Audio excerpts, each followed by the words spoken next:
Bonjour à tous, bienvenue dans Rencontre.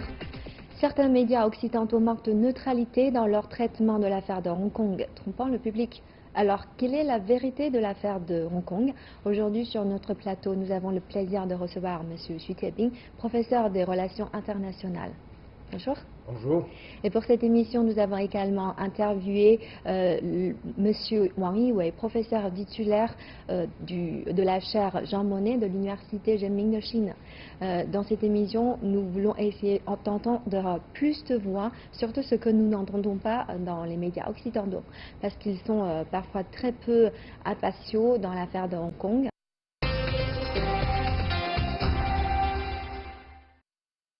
Un journaliste et auteur allemand d'un best-seller sur la Chine a critiqué la couverture médiatique allemande sur les troubles à Hong Kong.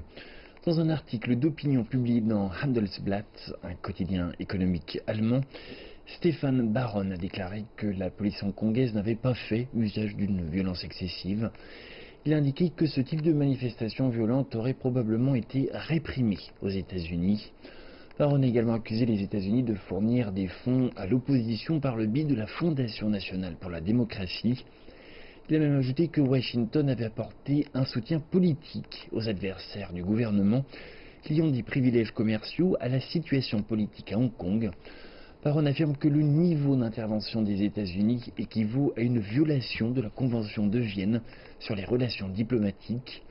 Le traité interdit aux diplomates d'intervenir dans les affaires internes d'un autre pays.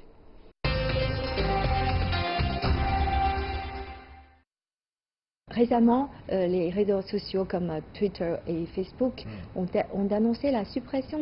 d'un grand nombre de comptes en déclarant qu'ils véhiculaient de fausses formations sur les manifestations de Hong Kong et étaient liés au gouvernement chinois. Quelle est votre opinion sur cet acte? Moi, je pense d'abord que c'est un peu ironie pour le défenseur autoproclamé de la liberté d'expression.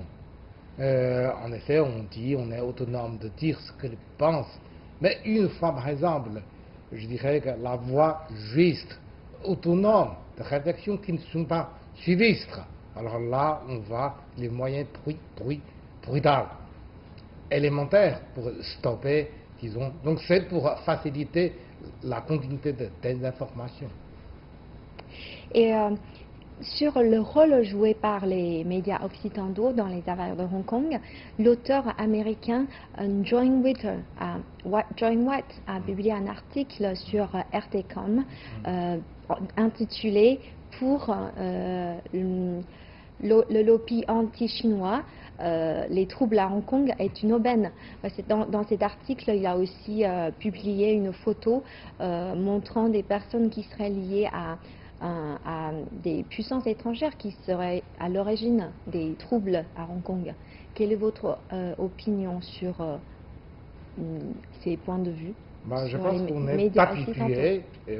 qu'on est habitué de voir, disons, les réactions disons, de la presse occidentale. Donc il est, je pense, assez rare, mais il est courageux de garder une tête froide, de dire tout ce qui est derrière,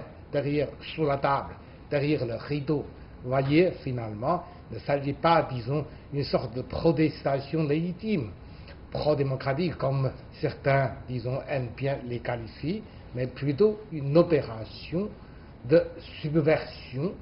de renversement, de fabrication, d'agitation, commanditée et instrumentalisée avec le service secret des États-Unis. Là, c'est la vérité. C'est pas si facile de dire la vérité, mais tout de même, c'est des voies, disons, qui existent, pas seulement aux États-Unis. Mais moi-même, par exemple, j'ai vu aussi dans la presse italienne, allemande, suisse et espagnole, il y a aussi ce type d'analyse, je dirais, approfondie. Pourquoi ils essaient toujours de détourner un peu la vérité de certaines affaires? Quel est leur objectif principal? Je dirais que moi je suis habituel à ce type de commentaires faits par la presse occidentale. Au fond, moi je pense qu'il s'agit de deux raisons peut-être conceptuelles. Premier, c'est qu'aujourd'hui, si on voit notamment pour la presse européenne, il y a eu une nouvelle habitude, je dirais, suiviste. C'est-à-dire qu'on travaille encore sur la pensée, la logique de la guerre froide, d'un côté, je dirais le bien, de l'autre côté c'est mal. Concrètement, ça devient, disons, d'un côté communisme ou non occidental, de l'autre c'est la démocratie, c'est l'Occident. Donc il faut diaboliser, il faut l'un et embellir l'autre sans cesse. Et chaque fois, il s'agit d'une sorte de positionnement à peu près automatique. Là, je pense beaucoup de chercheurs avaient qualifié ce type de choses, c'est pensée unique. La pensée unique, ça étouffe, ça stoppe, ça coupe une capacité de réflexion analytique. Alors, tant que, par exemple, Washington a dit quelque chose, il y a toujours disons, les supporters qui le suivent automatiquement. Et deuxièmement, je pense que c'est plus, je dirais, fondamental ou structural, c'est que même si aujourd'hui, dans le monde occidental, que ce soit sur les valeurs, entre guillemets, et sur les institutions, bref, on est en crise. En crise, alors là, il faut faire des analyses, il faut, disons, de voir des choses, je dirais, non pas comme des prisonniers conceptuels ou idéologiques. Là, je dirais, oui, c'est qu'en Occident, on n'a pas suffisamment fait. Et chaque fois, par exemple, quand quelque chose qui se passe, disons, à l'autre, ça fournit comme une sorte d'occasion, un exemple, pour que la presse occidentale de se justifier, de auto-légitimiser. Là, peut-être c'est une myopie, une courte vue, et finalement, ça n'a pas grande valeur. Et dans son discours au Club économique de Détroit, le vice-président américain Mike Pence a déclaré que les États-Unis respectent profondément le peuple chinois et n'espèrent pas voir le marché chinois s'effondrer. Il a également affirmé que si la Chine veut parvenir à un accord commercial avec les États-Unis, celle-ci devrait d'abord respecter les accords existants, y compris la déclaration conjointe sino-britannique signée en 1984. Stipulant qu'elle doit respecter l'indépendance judiciaire de Hong Kong. Quelle est votre opinion sur la politisation des frictions commerciales par les États-Unis?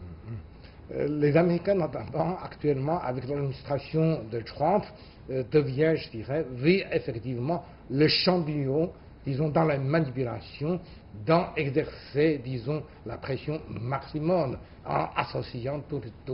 dossier, disons, qui sont par nature sont différents avec le litige commercial qu'on a vu par exemple plusieurs fois. Il y a l'accord où là, à l'approche de signer l'accord et puis renversement, nouvelle pression et pour nouvelle, je dirais, de revendications irréalisables, excessives. Alors là, le haut responsable américain travaille encore sur, je dirais, sur cette manière-là. Est-ce que ça peut donner des résultats qu'on a déjà dit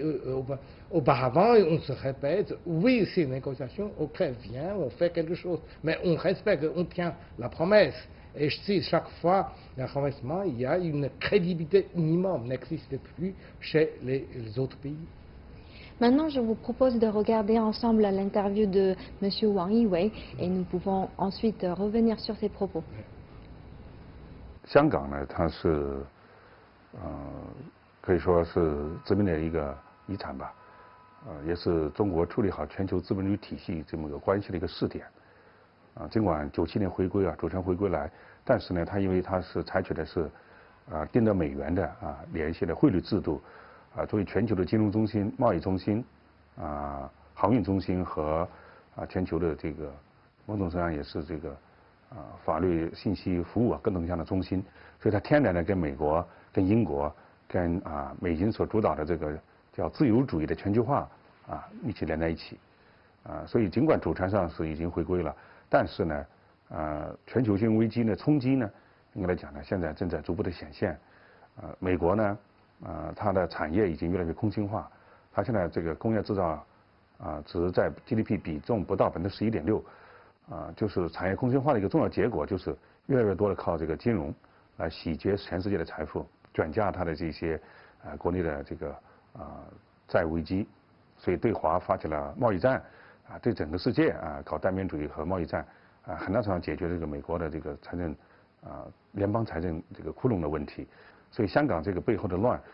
应该来讲呢，当然有香港本身问题这个原因，但是呢，香港本身的原因就是因为这些金融财团把这个香港的这个房价炒得很高，把香港的这个经济可以说已经掏空了，然后他们又卷了财富跑掉了，现在他们也持有这个英国或者实际上很多国家的双重国籍，所以可以说也是里应外合，把香港的这个未来呢置入一个非常艰难的这样一个程度。金融财团背后是有大量的美英的这个金融资本的这样一些这个背后的势力在这里操控，所以香港这个问题复杂就复杂在这里，它绝对不是一个简单的一个所谓的这个民主示威这些问题，它是实际上全球金融资本主义来打压中国的这么一个宏大的这么一个背景，跟我们的这个贸易战跟这个其他的美国陷阱都是连在一块的。Depuis la crise de Hong Kong, on se demande toujours sur les questions essentielles de cette région. Et selon M. Wang Yiwei, il pense que la crise à Hong Kong n'est pas simplement une manifestation pro-démocratie, mais plutôt au contexte de la Chine réprimée par le capitalisme mondial. Quelle est votre opinion? Je pense que M. Wang Yiwei avait bien dit, aujourd'hui on doit prendre la conscience d'abord sur les vocabulaires. Un jeu sémantique. Contestation, manifestation, revendication, est-ce que c'est toujours légitime ou, je dirais, pro-démocratique, comme l'habitude occidentale a qualifié chaque fois quand il s'agit de quelque chose, je dirais, en dehors de l'Occident. Alors pour occuper Wall Street, pour Gilets jaunes, il n'a jamais utilisé pas. Donc il faut faire renverser ce jeu sémantique.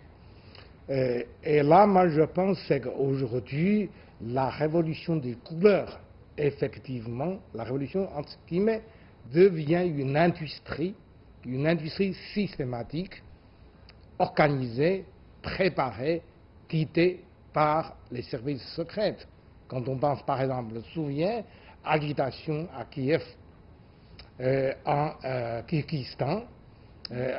au Caire, et quelque part aujourd'hui, ça se tombe à Hong Kong. Ce n'est plus, je dirais, la prise de conscience d'une revendication pour la démocratie, pour les droits de l'homme, c'est plutôt travailler sur l'intérêt objectif en, je dirais, trompant, mobilisant des gens inconscients ou subconscients de faire quelque chose. Finalement, c'est que l'objectif des États-Unis, c'est inscrit dans une longue stratégie entre Washington, dans leur deal, une sorte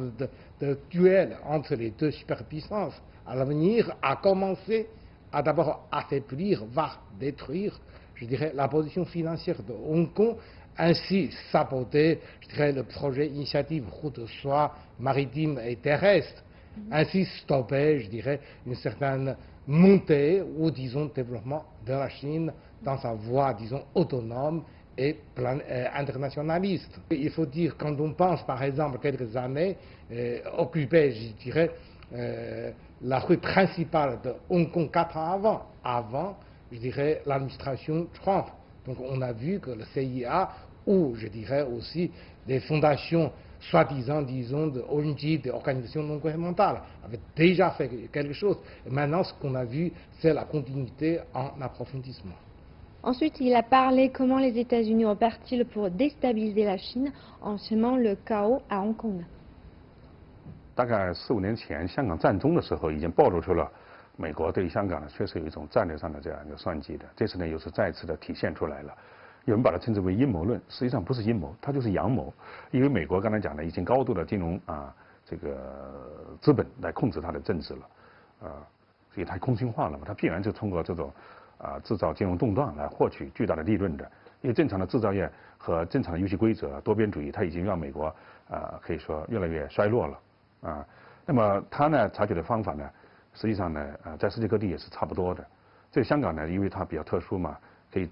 以归纳为5步。第一步呢，就制造这个香港的动乱，然后这种动乱是持续的，所以香港当局没有办法维持治安，那么这个香港的居民在香港生活的外国人、公司都会产生一种恐慌，觉得香港不再是一个自由港，香港不再是一个安全的投资的环境。第二步呢，进一步的就引起了大量的资本的外逃，大家知道中国长期来吸引的外资主要是通过香港来进行的，中国呢对外的投资也是通过香港作为一个转移的。人民币国际化的一个中介，那么大量的这个外国资本的外逃，然后中国就不可能通过香港来获取那么多外资香港也不可能保持它这种繁荣人民币国际化呢也会受到很大的这种冲击。就是资本外逃了以后呢，他开始就是做空香港，美国也会更多的对冲基金来炒作中国国内的这个经济，把中国国内的经济开始也在慢慢的做空啊。尽管人民币在资本项目不可以自由兑换，但是毕竟这个香港和内地的联系中国和世界的金融联系是越来越密切所以会通过各种各样的方式来传导到中国会造成中国看衰中国只有中国看衰了以后，美国才能打赢这个中美贸易战。把中美贸易战变成一个全世界对中国的这个打压尤其西方资本的这个共同的打压最后呢，就是我觉得让中国和香港的这个可以说这个从金融上的这个麻烦转嫁到产业资本的这个外逃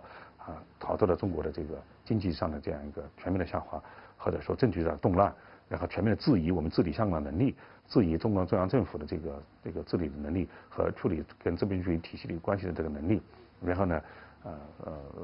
我们的创新，我们的这个“一带一路”的建设、大湾区的建设和新世纪的改革开放，全面的这个受到冲击。Dans cette question, M. Wang Yi a expliqué les stratégies des États-Unis en plusieurs étapes pour créer le chaos à Hong Kong. L'objectif final est d'entraîner une fuite des capitaux, et ce qui influencerait finalement la croissance de l'économie chinoise. Oui, moi je pense que oui, ça inscrit dans une longue stratégie de Washington quand il pense par exemple le futur duel entre guillemets avec la Chine. Donc c'est anticipation, faire des sabotages dès maintenant. Mais je vais ajouter tout de même, je pense qu'il s'agit, l'agitation actuelle de Hong Kong, il s'agit d'une sorte de je dirais opération entre plusieurs acteurs. Par exemple, les dirigeants actuels de Taïwan jouent un rôle très négatif dans le sens en pensant que voilà, en soutenant, en provoquant agitation à Hong Kong, ça renforce, je dirais, sa chance d'être réduit à Taïwan. Donc Taïwan constitue une sorte de bastion de fournisseurs de matériaux. Et il faut penser que aussi, c'est que les Asian Boat People, majorité d'origine vietnamienne, au dernier moment de Hong Kong britannique, ils ont donné une sorte de permis de résidence. C'est là, parmi ces couches-là, émergent quelques jeunes, disons, de jeunes leaders étudiants, qui sont finalement, ne sont pas des Chinois au sens propre. Ensuite, question, quelles opérations les États-Unis ont-ils menées dans l'ombre afin de semer le trouble à Hong Kong? 首先，美国在香港大概一个总领事馆，大概有600多人，这里边呢承担起了香港，承担起了美国，不仅是演变整个中国大陆，实际上整个某种程度亚洲地区的一个情报也好，或者一种政治渗透和这种可以这么说吧，这种各个方面势力的一个桥头堡。那么他采取的几个步骤，刚才讲，第一呢就是培训了很多的这些香港的这些年轻人，而且利用呢是。英国撤离香港之前，把40万的这个香港的一些非法移民主要是来自于越南的这些相对比较极端的这些把它给合法化了。为首的那个年轻人叫黄之锋，就是个越南人，对华本身就是很极端，所以呢，利用这样一些人进行训练，包括这次还直接这个美国驻香港那个领事馆的政治处的这个官员会见他们，在酒店里都就被揭露出来了。抓住这些少数的这些所谓的年轻的领袖吧，培训他们，资助他们然后呢让他们来带领这些年轻人来闹事儿然后呢给他们庇护给他们留学机会给他们很多的这样一些培训等等吧。这是第一个人做人的工作第二个就是钱。大家知道美国国会有一个叫民主基金会这是佩洛西他们的众议院议长一直领导的，在当年这个香港回归，在这个08年这个奥运火炬传递的事件、达赖喇嘛西藏问题等等，一直扮演非常不光彩的这样一个角色。比如说直接的就是那个所谓的所谓打着民主自由旗号的这个书店老板叫黎智英这个人呢直接受到美国的他美国白宫像他们的这个美国的总统、美国的副总统、美国的这种高级官员都不断的见他，给他很多的指导资助。这个人背后就是来煽动这年轻人去上街上街一次给他多少钱这些年轻人找不到很多工作或者这个为了凑学费他就是被他们所利用，所以就是金钱的这样一些直接的控制。第三个我觉得就是刚才讲的这个舆论上的这个全球舆论的这个施压包括美国把这种香港的骚乱描绘成为所谓的反暴力是警察对示威群众的暴力，而不是少数示威者用暴力的方式来袭击警察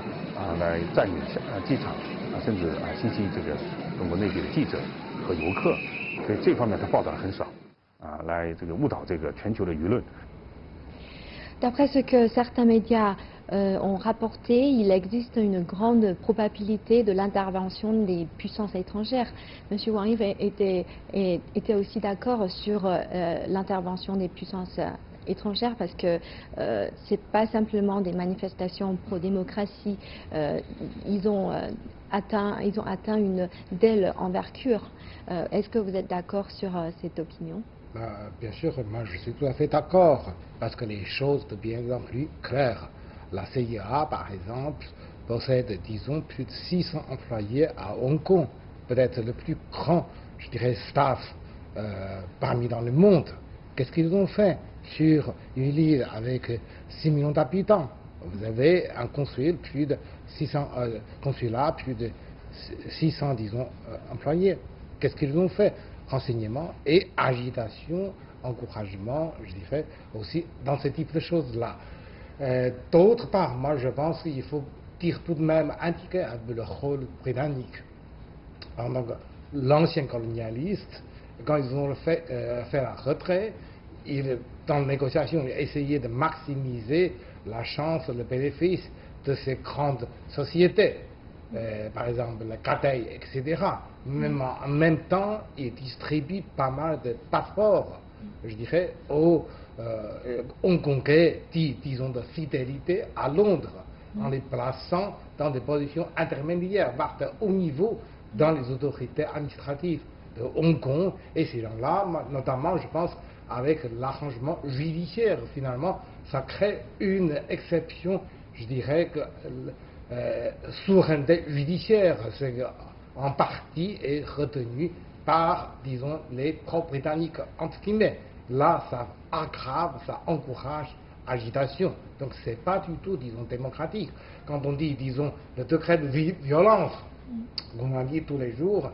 bien que, par exemple, certains presses ont fait une certaine silence aux sélections des informations, alors que aujourd'hui, avec le selfie média, avec toutes sortes de moyens de vidéo, on les voit tous les jours. On sait que ce n'est plus, comme on dit,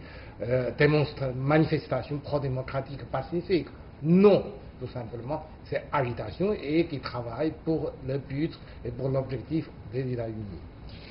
Ensuite, la prochaine question, le problème de Hong Kong n'est pas un problème purement hongkongais.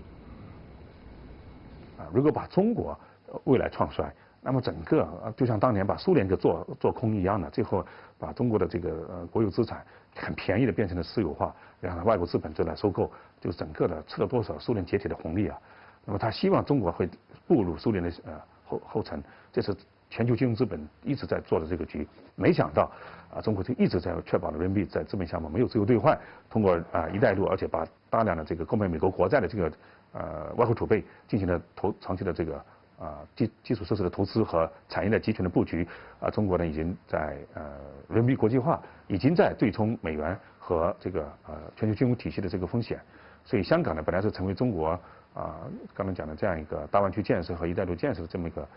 资金融通的一个试点。那么现在呢他们以为通过这个那个传导效应，但没有发生这个呢我觉得他们就如意算盘就落空了所以呢正常的逻辑他们是搞不好中国的，所以中国也是吃一堑长一智这个香港的问题对中国无形是很好的一个爱国主义教育。所以我觉得法国和非洲和其他各国的这个人民也应该从这里看得出来，今天是香港，今天是中国，明天可能是印度，可能是其他的国家美国不可能因为你是他的盟友或者你是他的这个伙伴，他会放弃对你的这样一个打压的。全球金融资本美国人主导的，他就是美国利益优先，他就是确保美国再次伟大，无所不用其极。 Monsieur Wang Yi souligne que Hong Kong est un moyen pour les États-Unis de mettre pression sur la Chine. Ça constitue, avec sa liaison avec le dollar, avec, je dirais, sa position comme centre financier,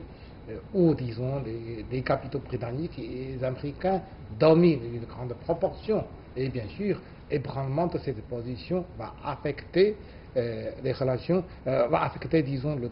le développement de la Chine, puisque, bon, Hong Kong est aussi le tremplin, les fenêtres pour faire capitalisation, disons, et internationalisation de renminbi de la Chine. Et donc, en couture, c'est bien sûr affaiblissement de Hong Kong. Donc, finalement, ça atténuait, voire ça porte le processus de développement de la Chine. Mais je pense que tout de même, nous avons aujourd'hui suffisamment de moyens. L'importance, c'est plutôt la conscience et une sorte de riposte appropriée, je dirais, correcte au degré à ce type d'agitation. Et la dernière question, la raison pour laquelle ils ont organisé un rassemblement pacifique sous le thème « Lutter contre la violence et sauver Hong Kong ». 香港本身的这个发展繁荣这个根本包括香港每一滴水饮用水都是来自于深圳，来自于它的整个香港如果没有背靠的那个中国内地的话，它早就是一个死港，可以这么说他以为是殖民主义带来的他以为是这个香港本身与生俱来的，这些我觉得都是片面的这个来影响这个香港的舆论，所以使得很多的香港居民因为他本身对现状不满，住的条件非常差物价飞涨，然后呢收入下降等等吧，开始是同情支持这些学生的。但是随着这些学生更多的实际上是受到西方的资助也好，刚才讲的采取一种暴力的方式，所以香港的市民自发出来反对这些战争的反对香港的这些乱局因为香港乱下去就会自我沉沦，再加上呢中国中央政府刚刚要发布了这个把深圳打造成为中国特色社会主义的先行的改革的示范区，实际上呢对香港会造成很大的这样一些冲击的因为香港刚才讲的可以某种程度上呢不可靠吧中央或者觉得它有不可靠吧，所以呢我们只能把这个大湾区建设的重任本来是放在香港身上，现在只能放在深圳的身上。所以呢香港如果再这样闹下去了，大湾区建设一带一路的这个新一轮的改革开放的这个机遇进一步的会错失让香港就像有些老百姓所讽刺的，香港将来会成为深圳的一个县或者一个特区一样的，而且深圳的 GDP 已经超过了香港香港这些功能都是历史性的不是永远的上海现在也有新的自由贸易区自由港建设这个海南的自由港建设等等，所以香港如果再不好好去反思自己的前途和未来，而且跟着西方在这里瞎闹的话，我觉得他将来会这个可以说就像中国人说 no 作 no die可以说自取这个其辱吧。En fait, certains manifestants n'ont pas encore compris que le développement de Hong Kong devait grandement à la partie continentale de la Chine, non pas à sa relation avec les États-Unis ou le Royaume-Uni. L'importance, c'est que ce n'est pas qu'il ne sait pas, en fait, simplement, c'est qu'il fait spécialement pour saboter les relations. C'est qu'aujourd'hui, je pense que tous les observateurs socio-économiques, quand on voit par exemple le degré, la connectivité entre Hong Kong et les continents, il est, je pense que il est obligatoirement de s'avouer ce type de sabotage ne donne pas un résultat escompté. Cela dit, je pense qu'aujourd'hui, qu'on le sait, par exemple, le gouvernement central avait un projet d'exemplarité pour la ville, disons, limitrophe de Shenzhen. C'est aussi dire, voilà, si vous laissez, par exemple, Hong Kong à ce déclin dans une sorte de piège de descente, alors là, ce serait aussi, je dirais, tragique pour les habitants et l'avenir de Hong Kong. Merci d'avoir été avec nous aujourd'hui et merci pour tous vos éclaircissements sur ce sujet. Voilà, c'est la fin de cette édition. À la prochaine.